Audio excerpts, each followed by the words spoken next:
Ivana Radenovic, bonjour. Bonjour. Vous êtes journaliste et vous publiez chez Michalon Ta vie en éclats, une lettre d'amour à votre mère qui est morte il y a 2 ans. Elle avait 57 ans. Comment vous décririez votre mère? Elle était comment? Alors déjà, ma mère, c'est quelqu'un pour moi qui est l'équivalent d'une héroïne romanesque parce qu'elle est vraiment particulière et en même temps, elle a plusieurs facettes. C'est pour ça que j'ai appelé ça Ta vie en éclats par rapport à toutes les facettes de sa personnalité. Donc la décrire, c'est compliqué. C'est quelqu'un qui, au fil de sa vie, a eu des problèmes psychiatriques, psychologiques, qui n'allaient pas bien. Mais c'est aussi quelqu'un qui avait vraiment des fulgurances super, qui pouvait avoir des folies, quelqu'un de très libre, et quelqu'un de formidable en fait. Alors, votre mère était formidable, mais pourquoi avoir écrit un livre oui, alors c'est vrai. Et le rendre public surtout, tout ça. Oui. Alors pourquoi alors tout d'abord, c'est vrai que tout le monde a une mère et peut-être que tout le monde trouve sa mère formidable. Je pense que la mienne l'est objectivement. Bon, non, mais déjà, enfin, ce qui est important sur ma mère, c'est que je pense que son histoire peut être universelle. C'est-à-dire que autour de moi, avant d'avoir l'idée de le rendre public, évidemment, comme beaucoup de gens, je l'ai fait relire autour de moi. Et les gens que je connais m'ont dit ah, mais moi, je me retrouve dans tel aspect, je me retrouve dans tel aspect. Et aussi, beaucoup, ça m'aide. Et en fait, moi, je voudrais que toutes les personnes qui ont des mères particulières, par extension des parents particuliers, des familles qui n'entrent pas dans un moule, qui se disent, bah voilà, c'est possible de s'en sortir, c'est possible que ça soit positif, en fait, que ça soit, comment dire, que tout ce parcours rende quelque chose de positif. Alors, votre père, qui était serbe, critique littéraire, ne vous a pas élevé. Votre mère a eu différents hommes dans sa vie et elle vous a fait à peu près tout partager de sa vie. Comment on vit ça quand on est enfant?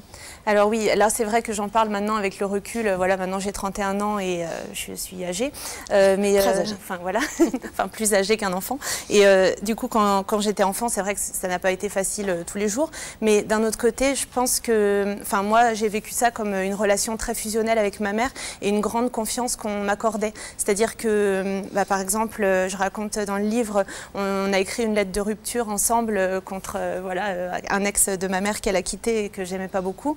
C'était vraiment on te quitte. Hein. Voilà, c'est ça. C'est quand j'avais 5 ans.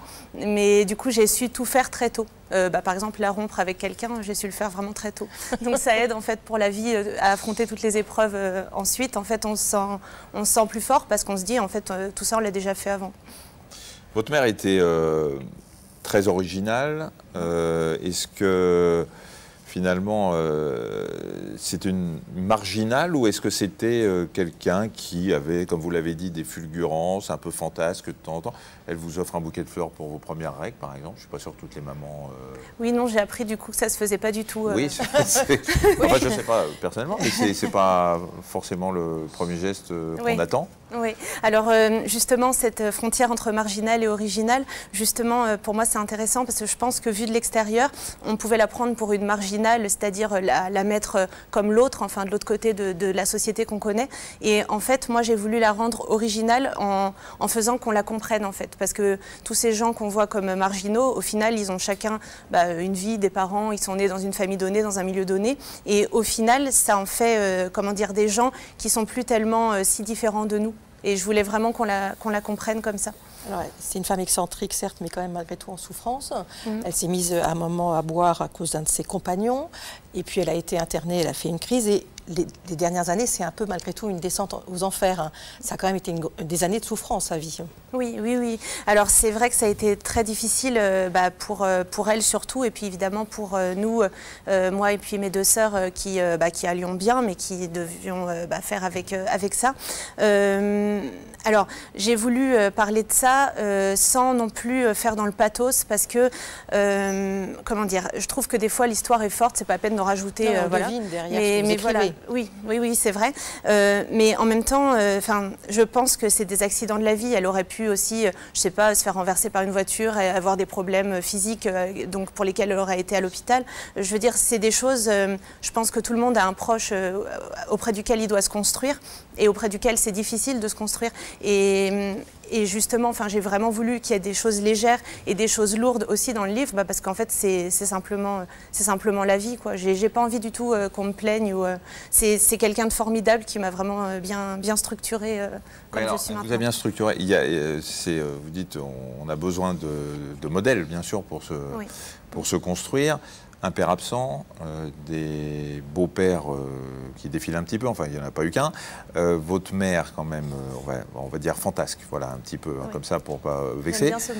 Bon, fantasque, et pourtant vous êtes une super élève, vous allez dans un des meilleurs lycées parisiens, le lycée Henri IV, qui pour ceux qui ne connaissent pas, mais c'est un lycée d'excellence.